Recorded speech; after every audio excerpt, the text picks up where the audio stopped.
Қайырлы күн, құрметті ата-аналар, оқушылар, ұстаздар. Сәлеметсіздер ма? Барлықтарыңыз үшін бүгін елімізде 25 мамыр соңғы қоңырау салтанаты. Биылғы соңғы қоңырау салтанаты ерекше жағдайда өтіп тұр. Кем көрмеймін сізді асыл анамнан, сізге ұқсап қудық бізде сан арман. Сіздей адам дүниеде көп болсын, балалардың бақыты үшін жаралған. Мектеп сенсің, адалдықты үйреткен, мектеп сенсің, жамандықты үйреткен, мектеп сенсің, жақсылықты ұран қып, мектеп сенсің, мені жұртқа сыйлы қып. Мектебім, сағынып батсам жетемін, мектебім сені күтемін, сені ойлап өтемін. Ұстаз болу жүректің батырлығы, ұстаз болу сезімнің ақындығы, ұстаз болу мінездің күншуағы, азбайтоғын адамның алтындығы. Білімнің кәусар бұлағын, жүресін құйып санама.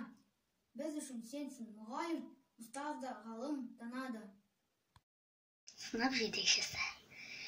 Шәкірт әркез бағамдар, ұлағатын ұғыпмын, ата-ананды аландар, жетекшісі сыныптың. Ақылымен қырастым, еңбегі анық білінді, намысы үшін кластың бізбен бірге жүгірді. Соны бойға мұрағып, тәрбиеге иландық. Сізбен бірге қуанып, сәтсіздікке қиналдық. Қиындыққа болдайын дейсіз жолға қосарда, еңбегіңіз әрдайым жана берсін қашанда. Сәлеметсіздер ме, қадірлі ата-аналар, құрметті оқушылар. Сіздерді 2019-2020 оқу жылының табысты аяқталуымен құттықтаймын. Ылғи отбасыларыңызда аманшылық, береке, бірлік, ынтымақ болсын. Алдағы 3 ай жазғы демалысты көңілді, сәтті, қызықты өткізіп, 1 қыркүйекте аман-есен жүздесейік деген тілек айтқым келеді.